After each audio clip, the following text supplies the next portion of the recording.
नमस्कार, आदाब। मैं मोहन शेख और आप देख रहे हैं मुमरा टाइम।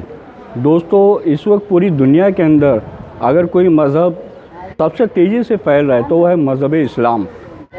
फिर चाहे वो अमेरिका हो, लंदन हो, ऑस्ट्रेलिया हो, पूरी दुनिया के अंदर मतलब आप कोने कोने के अंदर ये मज़हब जो है काफ़ी तेज़ी से फैल रहा है। इसकी बढ़ती हुई लोकप्रियता को देखते हुए कुछ इस्लाम दुश्मन ताकतें मतलब समय समय के ऊपर इस्लाम को बदनाम करने की कोशिश करती है और इस्लाम की छवि ख़राब करने की कोशिश करती है।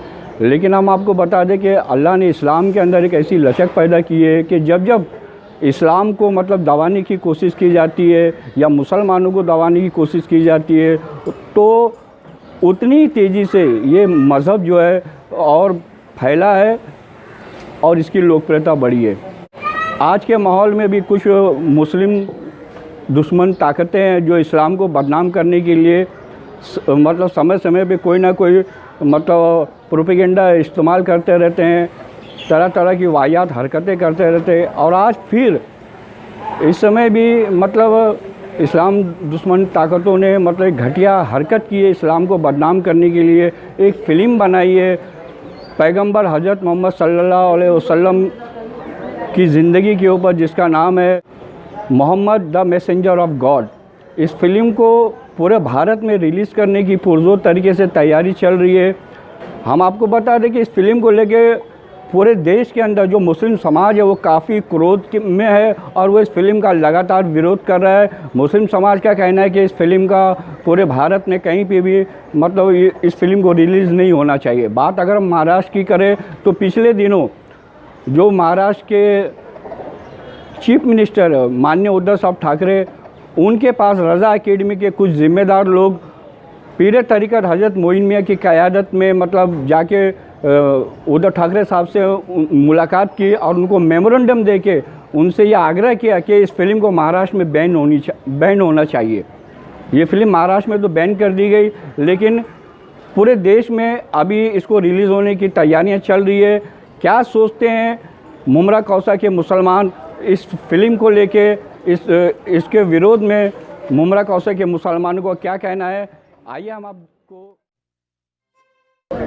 मैं ये फिल्म के बारे में सबसे पहले तो ये कहना चाहूँगी कि ये जो फिल्म बनी, सबसे पहली बात मैं इस चीज़ की मुखालिफत करती हूँ और महाराष्ट्र में रज़ा एकेडमी वालों ने जो कदम सबसे पहले उठाया उद्धव साहब ठाकरे से मिलके और इस चीज़ पे बैन लगाया, अनिल देशमुख जी ने इसको आगे बढ़ाया कि नहीं ये बात सही है, इस पे बैन लगना चाहिए। उनका बहुत बहुत तहे दिल से शुक्रिया अदा करती हूँ कि उन लोगों ने हमारी इज़्ज़त, हमारे इस्लाम की इज़्ज़त की और इस चीज़ के लिए ध्यान दिया कि नहीं इस चीज़ से आगे तकलीफ़ हो सकती है। तो मैं ये चाहूँगी कि ये सिर्फ महाराष्ट्र में नहीं, ऑल ओवर इंडिया में, ऑल ओवर इंडिया ही नहीं बल्कि ऑल ओवर द वर्ल्ड इस चीज़ पे बैन लगना चाहिए। क्योंकि जो हमारे नबी थे, हम सरकार दो आलम, उनकी शान, उनकी जो थी वो कोई नहीं ले सकता है। उनकी बराबरी करना तो छोड़ो, किसी को उनकी पैर की धूल भी नहीं बन सकता है। क्योंकि जिस चीज़ के लिए उन्होंने आज से सदियों साल पहले कह दिए कि हाँ ये 14वीं सदी के बाद ये सब होगा, वो हकीकत हो रहा है। ये चीज़ हम नहीं कहते, साइंटिस्ट भी कई बार प्रूव कर चुके, हर चीज़ प्रूव कर चुके।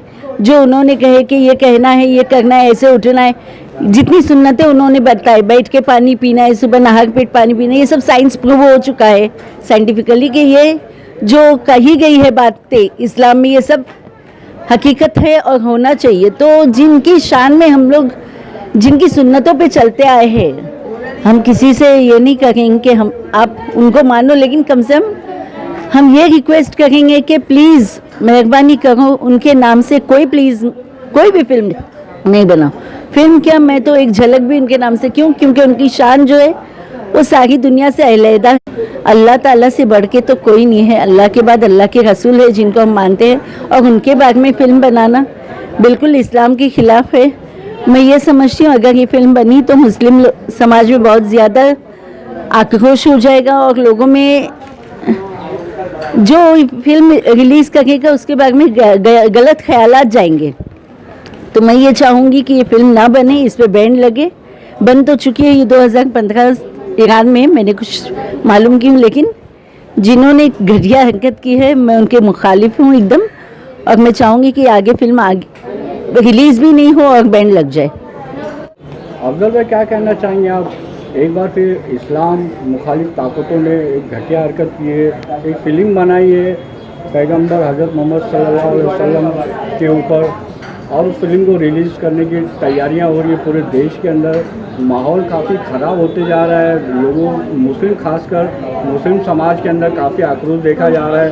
और अगर ये फिल्म रिलीज़ हो जाती है पूरे देश के अंदर तो क्या इसके मतलब नतीजे निकलेंगे, और अगर मामला अगर ख़राब होता है तो इसकी जिम्मेदारी किसके ऊपर आयद होगी?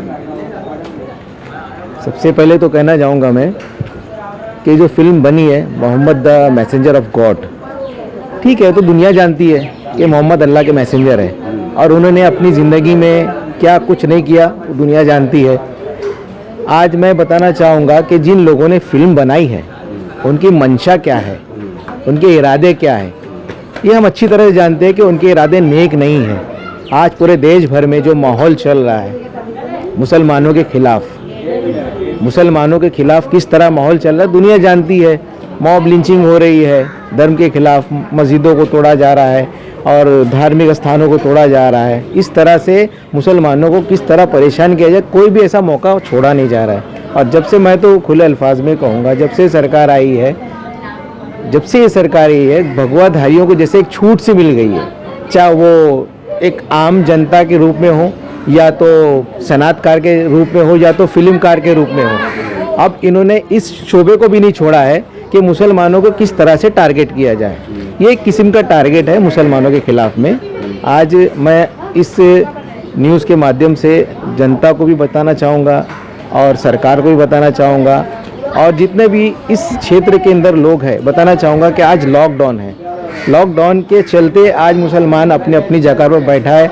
अगर ये लॉकडाउन नहीं होता, मुसलमान इस लॉकडाउन का पालन कर रहा है, अगर ये लॉकडाउन नहीं होता तो आज लाखों की तादाद में, करोड़ों की तादाद में लोग मुसलमान रास्ते पर आ जाते इस फिल्म के खिलाफ में।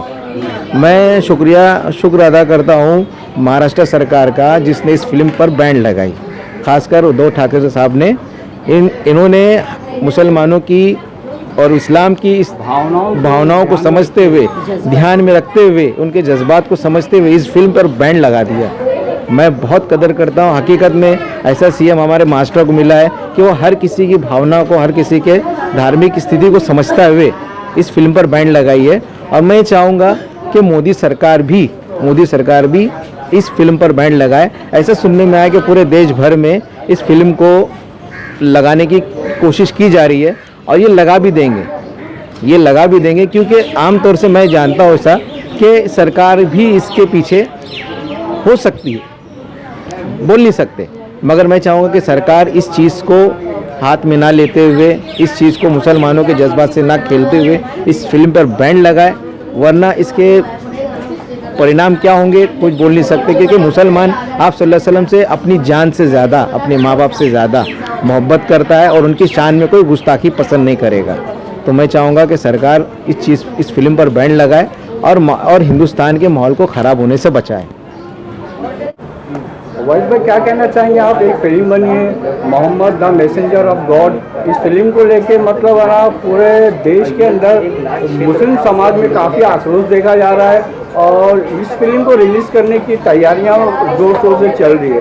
और अगर ऐसे में ये फिल्म रिलीज़ हो जाती है तो क्या आपको नहीं लगता कि देश के अंदर मतलब जो हालात है, जो पहले से बिगड़े हुए लॉकडाउन के चलते और हालात और बिगड़ेंगे? और अगर मान लो अगर इस फिल्म के रिलीज़ होने के बाद देश के अंदर हालात अगर बिगड़ते तो उसका जिम्मेदार कौन होगा? और इस फिल्म को पूरे देश में मतलब इसके रिलीज के ऊपर रोक लगनी चाहिए या नहीं लगनी चाहिए, क्या कहना चाहेंगे आप इस बारे में?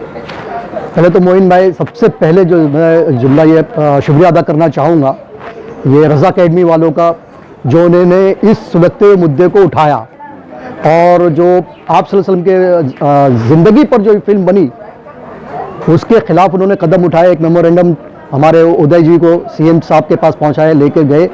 उनका बहुत बहुत शुक्रिया कि इस मुद्दे को उठाया उन्होंने। और उससे ज़्यादा भी शुक्रगुजार मैं उदय साहब का हूं जिन्होंने मुसलमानों की ये भावनाओं को समझा, उसकी कद्र की। सबसे पहले उनको मैं सलाम करता हूं उदय साहब को बहुत बहुत मेरा सलाम कि आपने हमारे जो इस जज्बात को समझा, हमारे जज्बातों की आपने कद्र की। मैं आपको फिर सलाम करता हूँ, पूरी अपने मुसलमानों की तरफ से आपको सलाम करता हूँ। और मैंने इससे पहले भी कहा था कि अगर हमारे बारे में, अगर उदय जी हमारे मुसलमानों के बारे में सोचते हैं तो ये सरकार बहुत आगे तक चलेगी और इंशाअल्लाह ताला चलती रहेगी। मैं शुक्रगुजार हूँ। और सबसे बड़ी बात तो ये है कि जब से इस्लाम दुनिया में आया, अल्लाह ताला ने जब आपने सरकार दो आलम हज़रत मोहम्मद सल्लल्लाहु अलैहि वसल्लम को दुनिया में तशरीफ़ लेकर जब आए, तभी से इस्लाम के मुखालिफिन साथ साथ चलते रहे। मुखालफत होती रही लेकिन इस्लाम बढ़ता रहा, मुखालफत होती रही, इस्लाम उरूज पर आता रहा। इस्लाम के दुश्मन पैदा होते रहे लेकिन इस्लाम ऊपर आता रहा। और आज भी, और ये मज़हब इंशाअल्लाह ताला क़यामत तक के ऊपर आता रहेगा, क्योंकि ये सच्चा मज़हब है। और आप सल्लल्लाहु अलैहि वसल्लम ने जो अमीरुल मोमिनीन है, वो सिर्फ मुसलमानों के लिए नहीं है, वो इस पूरी दुनिया के लिए अमीरुल मोमिनीन बनकर, आप सल्लल्लाहु अलैहि वसल्लम जो हैं पूरे दुनिया के लिए, सिर्फ मुसलमानों के लिए नहीं, पूरी दुनिया के लिए रहमतुल आलमीन बनकर आए। वो सभी के लिए, और इस्लाम मज़हब भी सभी के लिए है। और उसको समझने की ज़रूरत होगी कि इस्लाम के जो कावानीन हैं वो क्या हैं। लेकिन दुश्मन हमेशा इस पर हमला करते रहे, किसी भी शक्ल में, हमेशा करेगा। आज इन्होंने फिल्में बनाई, जबकि इनको मालूम है कि हम जो बर्दाश्त नहीं करेंगे उनकी शक्ल में, हम किसी को देखना बर्दाश्त नहीं करेंगे, उनकी छवि को। क्योंकि इस कुरान की आयत है, जैसे मैं कोई आलिम नहीं हूँ, उसको मैं सही तरीके से नहीं पेश कर पाऊंगा, लेकिन कुछ मफहूम है कि आप सल्लल्लाहु अलैहि वसल्लम ने फरमाया कि मैं भी तुम्हारी तरह बशर हूँ, लेकिन मिस्लकुम, मेरे मिस्ल कोई भी नहीं। यानी बशर तो वो थे, लेकिन उनकी मिस्ल कोई नहीं, उनके जैसा कोई नहीं, उनकी छवि कोई नहीं हो सकती, उनकी परछाई कोई नहीं हो सकती। इस बात पर हमारा ईमान है। तो हम कैसे बर्दाश्त करेंगे कि एक आम आदमी जो उनकी छवि को इस तरह से कैरेक्टर बनाकर पेश करेगा, हम उनकी शक्ल में किसी को बर्दाश्त नहीं करेंगे। इस्लाम का फरीज़ा है कि ये चीज़ें नहीं होना चाहिए, अक्कासी मना है। उसके बावजूद भी आप सल्लल्लाहु अलैहि वसल्लम का रोल कोई करेगा तो हम ये बर्दाश्त नहीं कर पाएंगे, चाहे वो फिल्म अच्छे को ही लेकर क्यों ना हो, उसका सब्जेक्ट कितना ही अच्छा क्यों ना हो। लेकिन अगर आप सल्लल्लाहु अलैहि वसल्लम की छवि का कोई इंसान अगर रोल करता है तो हम उसे बर्दाश्त नहीं करेंगे, वो बिल्कुल बर्दाश्त नहीं किया जाएगा। और ये मतलब दुनिया में भले रिलीज हो गए, मैं तो ये चाहता हूँ कि पूरी दुनिया में इस्लाम को समझे और उनकी भावनाओं को, मुसलमानों की भावनाओं को समझे। पूरी दुनिया में मुसलमान हैं, तो पहले फिल्म रिलीज करने से पहले उनकी भावनाओं को, फिल्म एक जो है इंटरटेन का जरिया है, अपनी चीज़ों को लोगों तक माध्यम को पहुंचाने के जरिया है। तो लेकिन ये भी सोचना चाहिए कि सब्जेक्ट ऐसा हो कि लोगों को इससे दिल आज़ारी नहीं होना चाहिए। सबसे पहली बात तो सबकी, किसी की भी दिल आज़ारी नहीं होनी चाहिए, किसी मजहब के खिलाफ कोई बात नहीं होनी चाहिए। धार्मिक भावनाओं को बिल्कुल किसी के धर्म के बारे में खिलाफ बोलना, एक फिल्म के जरिए एक मैसेज देना, ये बिल्कुल गलत है। उनको सोचना होगा कि मुसलमानों को इस फिल्म रिलीज होने से कितनी तकलीफ होने वाली है। चलो पूरे वर्ल्ड की बात नहीं करते, लेकिन हम हिंदुस्तान की बात करते हैं कि हिंदुस्तान में जहां गंगा जमुना तहजीब है, जहां पर हिंदू मुस्लिम सिख ईसाई सारे लोग मिलकर रहते हैं और सबकी एक भावनाओं को, एक सबके नजरियात को समझते हुए इस देश को चलाते हैं। तो मैं ये मोदी जी से निवेदन करूंगा कि वो हमारी भावनाओं की कद्र करें, हमारी भावनाओं की तरफ देखें। हमारी दिल आज़ारी हो रही है इस फिल्म के जरिए, तो क्या जरूरी है कि इस फिल्म को रिलीज किया जाए? क्या उन्हें नहीं चाहिए कि हमारी तरफ सोचें? हमारे खिलाफ जो बात कदम उठाया गया है फिल्म के जरिए, उसको खत्म करना चाहिए। और बिल्कुल सही बात है, अफजल भाई ने कहा कि अगर ये लॉकडाउन नहीं होता और हम अगर मुसलमान इस लॉकडाउन का पालन नहीं करते, इस कानून का पालन नहीं करते कि हमने सोशल डिस्टेंस, जैसा बताया गया कि सोशल डिस्टेंस रखना चाहिए, हम भीड़ उमड़ के नहीं ला रहे हैं, हम कानून का पालन कर रहे हैं, हम सड़कों पर एहतजाज नहीं कर रहे, हम कोई भी फोटो नहीं जला रहे, हम भीड़ इकट्ठा नहीं कर रहे, हम एहतजाज कर सकते थे, हम बड़े पुरजोर तरीके से एहतजाज कर सकते थे। इतनी नफरत हमारे दिलों में है इस फिल्म के खिलाफ। सब आ सकते हैं रास्ते पर, लेकिन हमने कानून का पालन किया है। इस कानून का पालन करते हुए हम सड़कों पर नहीं आ रहे हैं, तो आपको भी हमारी बातों का ध्यान रखना होगा, हमारे जज्बातों का ध्यान रखना होगा। कहीं ऐसा ना हो कि आप हमारी भावनाओं को, अगर इस बार अगर ये रोक दिया नहीं जाता है, अगर गलत काम को रोका नहीं जाता है, तो हम सड़कों पर आएंगे और कानून का उल्लंघन होगा। तो आप इस बात को भी ख्याल रखें कि बीमारी के चलते जो बात है, जो लोग घर में लॉकडाउन है उसका पालन कर रहे हैं, लोग वाइट सड़कों पे आएंगे इस फिल्म के खिलाफ और देश के अंदर जो हालात बिगड़ेंगे तो उसका जिम्मेदार कौन होगा? सीधे सीधे मोदी सरकार होगी, क्योंकि वो अगर हमारी भावनाओं को नहीं समझेंगे तो ये उनकी जिम्मेदारी है। एक परिवार का मुखिया जब अपने बच्चों की परेशानी को नहीं समझता, तो पहले जो मुखिया है अगर वो अपने बच्चों की परेशानी को नहीं समझेगा तो वो घर टूट जाएगा, वो घर बिखर जाएगा। उस घर को बिखरने से कोई नहीं रोक पाएगा। आप हमारे मुखिया हो, हमारे परिवार के मुखिया हो, हमारे फैसलों को आपको करना है। तो आप अपने परिवार के मुखिया से इस फिल्म के लिए इस पे बैन लगाने के लिए क्या मांग करते हैं? मैं उनसे निवेदन करता हूं हाथ जोड़कर कि वो हमारी भावनाओं को समझें। एक मामूली फिल्म रिलीज, अगर एक फिल्म रिलीज नहीं होगी तो मोदी जी ये बताइए, मेरे प्रिय मोदी जी, क्या आपको क्या फर्क पड़ने वाला एक फिल्म रिलीज ना होने से? लेकिन एक फिल्म रिलीज होने से जो यहाँ के मुसलमान हैं उनके दिल पर क्या बीतेगी कि आपको इसको आपको ध्यान में नहीं रखना होगा। इसलिए मैं आपसे निवेदन करता हूं कि हमारी भावनाओं की तरफ देखें और इस फिल्म को रिलीज होने से रोकें और यहाँ के वातावरण को बिगड़ने से रोकें। फिल्में आती रहेंगी जाती रहेंगी, वो एक अलग बात है। लोग हमेशा सब लोगों उसमें या तो हो सकता है उनका कमाने के, ये इस मुद्दे को उठाकर फिल्म चल जाएगी, कमाने का ख्याल होगा उनका, या हमारी भावनाओं को ठेस पहुंचाने का इरादा होगा उनका। कोई भी इसके पीछे मकसद हो सकता है फिल्म मेकर का।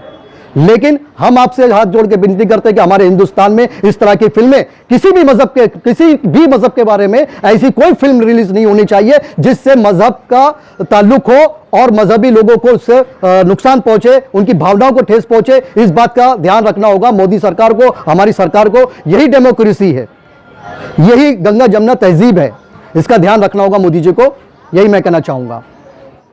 तो दोस्तों, जैसा कि अभी आप लोगों ने देखा कि हमने यहाँ पे कुछ मुमरा कौसा के लोगों से ये जो फिल्म बनी है Muhammad the messenger of God, जो रिलीज़ होने जा रही है पूरे भारत में एक साथ, जिसको लेकर पूरे देश में काफ़ी आक्रोश है, उस फिल्म के बारे में जब हमने उनसे बात की, उनकी राय जाननी चाहिए, तो सभी लोगों को मतलब इस फिल्म की रिलीज से काफ़ी मतलब ऐतराज़ है। उन लोगों का कहना है कि इस फिल्म के ऊपर महाराष्ट्र सरकार ने तो बैन लगाया है और केंद्र सरकार को भी इस फिल्म के ऊपर बैन लगाना चाहिए, क्योंकि एक तो वैसे ही पूरा देश परेशान है कोरोना वायरस की महामारी और लॉकडाउन के चलते, और ऐसे में अगर इस फिल्म के ज़रिए अगर काफ़ी तनाव होता है देश के अंदर और हालात अगर काबू से बाहर होते हैं तो उसको संभालना बहुत मुश्किल हो जाएगा। इसीलिए कि इसके पहले देश के हालात बिगड़े तो इन लोगों ने मांग की है कि भारत के प्रधानमंत्री नरेंद्र मोदी से कि इस फिल्म को तुरंत इसके ऊपर बैन लगना चाहिए। कैमरामैन रिजवान शेख के साथ मैं मोइन शेख, मुमरा टाइम्स के लिए।